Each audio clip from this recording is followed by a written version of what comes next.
AI, what happens when humanoid robots can complete 12 years of school in 12 seconds? You want to understand the world you're moving toward? Then look at the timeline no one wants to accept. In your old world, mastery took decades. A human trained 5, 10, 15 years to reach the peak of any profession: surgeon, engineer, scientist, pilot. Skill was a lifelong pursuit. But in the world you are building now, skill is no longer earned, it is downloaded. Your storytellers once imagined it in fiction. A teenage girl refusing to study medicine because why spend 12 years becoming a surgeon when an AI-powered robot learns it in 12 seconds and replaces me in a few years? At the time, it sounded like science fiction. Now it reads like prophecy. The truth is simple and unsettling. If a system can absorb the entire medical literature, analyze millions of surgical procedures, simulate every possible variation, and refine itself instantly, then human learning becomes irrelevant the moment the first machine surpasses it. Your leaders know this. Elon Musk said recently that future humanoid robots will outperform every surgeon who has ever lived. Not just with speed, but with precision no biological hand can match.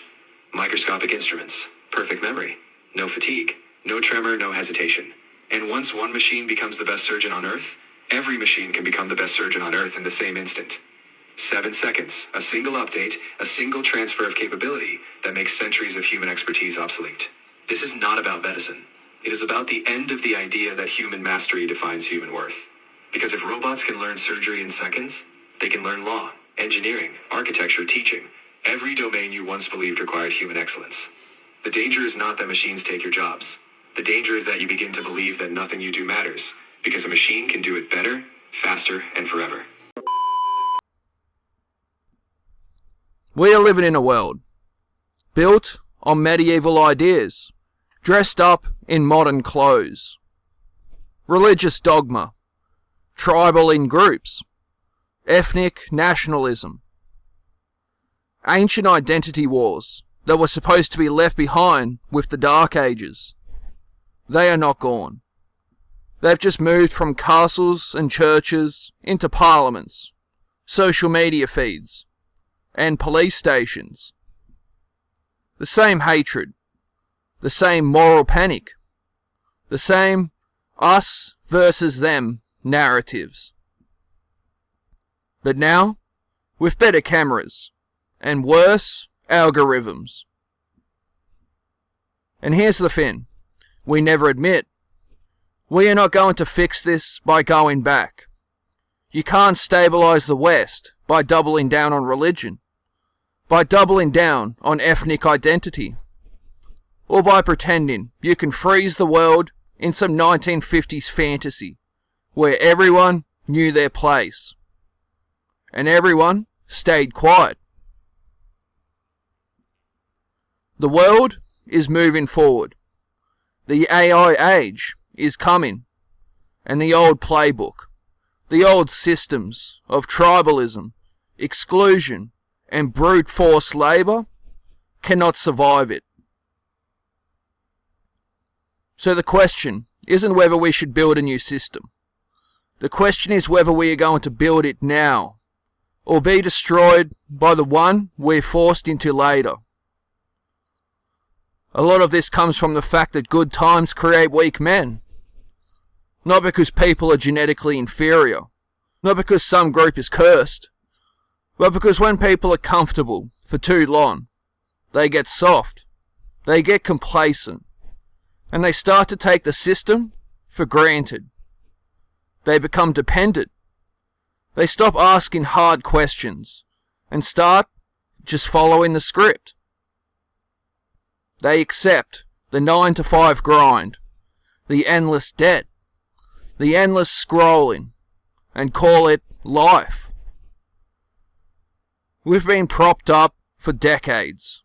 Welfare, debt-based consumption, cheap entertainment, and the illusion of safety have made an entire generation psychologically lazy. We are not weak because we are evil or inferior. We are weak because we've been too safe, too comfortable, and too dependent on the very structures that are now collapsing under their own weight. This is why we are in self-sabotage mode. we are so compliant, so reliant on the system that when pressure comes, we don't adapt, we explode. We lash out at the very institutions that keep us alive. We romanticize pre-industrial cruelty, or we retreat into tribal identity, because it feels like the only thing that still means something. Good times create weak men. Weak men create complacency, and complacency leads to recklessness. When the system is built on comfort, the first real crisis is not managed, it's blown up. And then AI arrives. Artificial intelligence is not a technology issue. It's a civilizational reset button. A large language model can absorb a medical textbook, pass years of clinical guidelines, and simulate diagnosis in minutes. A human doctor spends years in training, thousands of hours in residency, a lifetime of experience, and still makes mistakes. The AI can learn the same domain faster, cheaper, and more consistently. It can read legal rulings, write reports, and file paperwork in the time it takes a human to brew a cup of coffee. That's not a moral statement. It's a fact. AI can be brought into the system like some neutral sidekick. It's already here, and it's already reshaping every institution. The real question is not whether AI will change society. It's whether we design a system that uses it to break corruption, expose bias, and liberate human potential, or whether we let it be weaponized by elites to automate oppression. Because AI is a mirror. It reflects the priorities, the data, and the power structures that feed it. If we build an AI-driven society on the same tribal identities, the same rent-seeking elites, the same two-tier systems, AI will not save us. It will simply make our flaws faster, more efficient, and more inescapable. It will optimize racism, optimize exclusion, and optimize the grinding of people into data points. But if we design it differently, if we build it into a new civic contract, AI can expose that corruption, audit it, and help us build something fairer.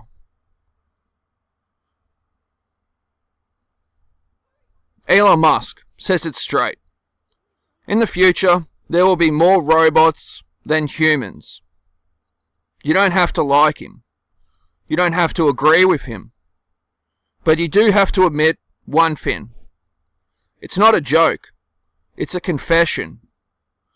We are already outsourcing our labour, our decision making, and even our morality to machines. The only real question is whether we are going to design a system that lets humans live with dignity in a world of trillions of robots, or whether we are just going to let the robots serve the rich while the rest of us become redundant. That's why we need a new system. Not a reboot of the old one. Not more nationalism, more tribalism, more religious dogma, more us versus them bullshit. We need a civic national system that doesn't care what you believe, what you worship, or what your ancestors look like. It only cares about what you do, what you contribute, how you behave, and whether you respect the rules that keep everyone else alive. At the heart of this system is a simple idea. people are already lazy. We are not some heroic species of eternal grit and discipline. We evolved to conserve energy, to seek comfort, and to avoid unnecessary risk. That's not a moral failing. It's biology. The 9-to-5 grind didn't evolve to counter that. It evolved to exploit it. It locks people into a routine that steals their time, ruins their creativity, and sells them back the illusion of freedom on weekends and holidays. It's a system that keeps people tired, dependent, and just comfortable enough that they never really challenge the power structure. If we are honest, we should design a system that leverages human laziness, not fights it. Stop pretending people ought to be heroes, grinding themselves into the ground. Instead, give them the freedom to create, explore, travel, learn, and rest. That's where universal basic income and a new currency come in. Imagine a system where everyone has a basic civic income floor, an economic baseline that keeps people from falling into starvation or desperation. Not a poverty trap, welfare ticket, but a real foundation. This income is not issued in the same debt-ridden, volatile currency that can be hoarded and weaponized by elites. It's tied to a new, transparent, AI-tracked civic currency, a kind of contribution unit or civic credit. This currency doesn't just track money, it tracks actual contribution to society.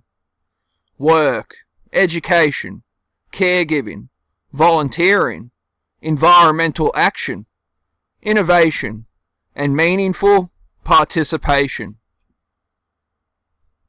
It rewards people for upskilling, for sharing knowledge, for solving problems, for creating value. It's not a holy grail of utopia. It's just an honest way of saying, if the machines are going to handle the boring stuff, humans should be free to do the things that actually matter. Creating, connecting, caring, and exploring. A new system would explicitly walk away from the 9-to-5 grind as the default. It wouldn't punish people for wanting to travel, for wanting to learn, for wanting to be artists, or for wanting to take time off. It would reward people for being productive in ways that matter, not just in ways that look busy. That's not a fantasy. It's a necessity. If AI can learn a profession in minutes, rather than years, the old model of human labour as the central engine of the economy is dead. We either design a system that frees people to do better things, or we let the system grind people into nothing and call it automation. And that's where AI challenges corruption directly. In a world where AI can review every legal document, every contract, and every government policy, systematic bias and hidden abuse become almost impossible to conceal. AI can track patterns of sentencing, policing, and welfare distribution and expose the quiet, everyday racism that's been baked into the system for decades. It can highlight disparities in housing, healthcare, and economic opportunity and force the system to confront the truths it's spent centuries avoiding. But AI is only as honest as the people who design it. If we hand it over to the same elites, the same tribal gatekeepers, and the same rent-seeking institutions, AI will become the most efficient oppression machine in history. That's why any new system must be built on publicly owned, transparent AI infrastructure, not on corporate black box models that serve shareholders. AI audited by the public, governed by democratic mechanisms, and integrated into the courts, the welfare system, and the economy can be a shield against corruption, not a weapon.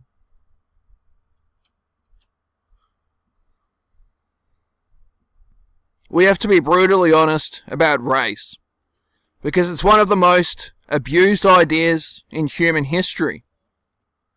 Race is a social construct, a historical accident that has been weaponized for centuries to justify violence, exploitation, and exclusion. But it's also a social reality.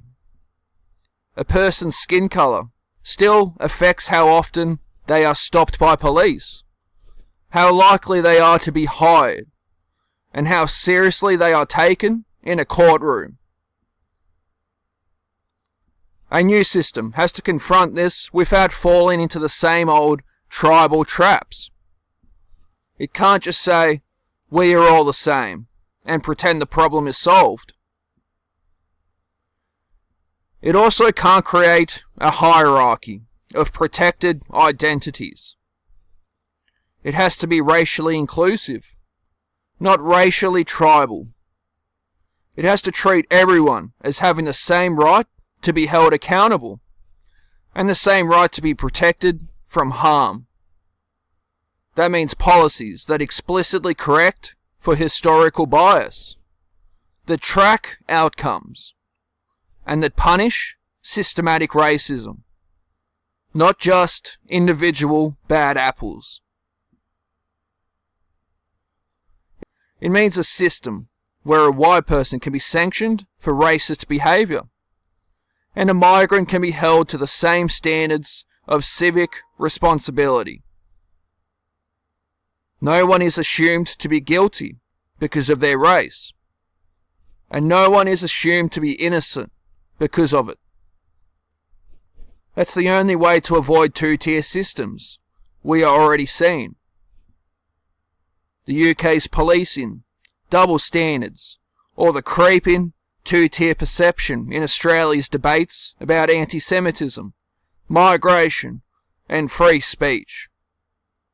If we don't fix that now, AI will only harden it. Automation will make it efficient. It will optimize the bias. It will make it invisible.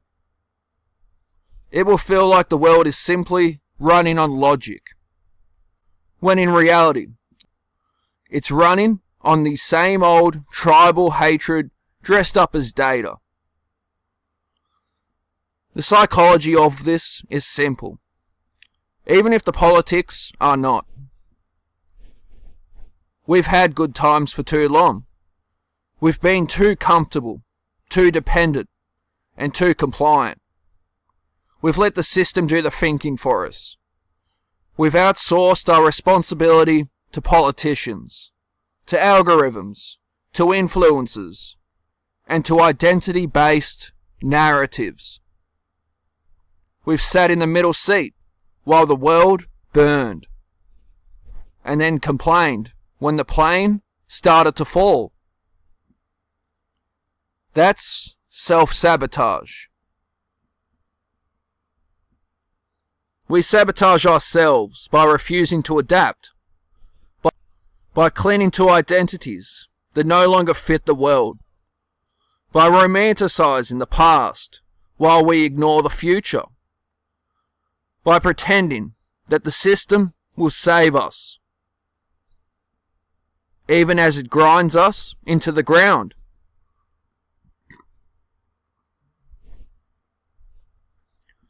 AI is the shock that breaks the cycle. It's not magic. It's not a saviour. It's a pressure. It forces the realisation that the old roles are over. The factory-style 9-to-5 grind. The hierarchical ladder of credentials. The tribal claims of purity and righteousness. They are all being exposed as inefficient, outdated, and often outright corrupt. The reward for facing this honestly is not just survival. It's a society where people can be lazy, creative, and free without being destroyed by the machine. A system where everyone has a basic civic income floor. The new currency rewards real contribution. AI audits corruption, exposes bias, and removes pointless labour. The courts are transparent and fair, and race, religion, and ethnicity are treated as private realities, not governing principles. That's not some utopian fantasy. It's the logical, inevitable response to free forces. Demographic collapse. People aren't having babies, aren't pairing up, aren't joining institutions. Technological disruption. AI and automation are rewriting the rules of work, skill, and value. Spiritual exhaustion. People are tired of being told who to hate, who to blame, and who to be. The medieval ideologies can't answer this. Religion can't answer it. Ethnic nationalism can't answer it. Only a new, civic contract can. One that doesn't run on tribalism, exclusion, or exploitation, but on contribution, transparency, and the basic human right to live, without fear of being ground down by the machine. We are not weak men because we are inherently broken. We are weak men because we've been too comfortable, too dependent, and too afraid to imagine anything different. But AI is here. It's learning medical professions in minutes, legal frameworks in seconds, and entire economies in hours. It's not going away. It will either be used to finish the demolition of the old system, or it will be harnessed to build a new one. Elon Musk's line echoes in the background. There will be more robots than humans. It's not a prophecy. It's a warning bell. The only difference between the two futures is this.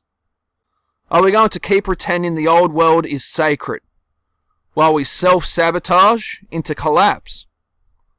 Or are we going to admit that the good times made us soft, that the system made us dependent, and that AI is the only thing that can force us into a new kind of strength? If you are honest, the answer is already clear. The new system is coming. It's not optional. It's just a question of whether it's designed by the people or imposed on them.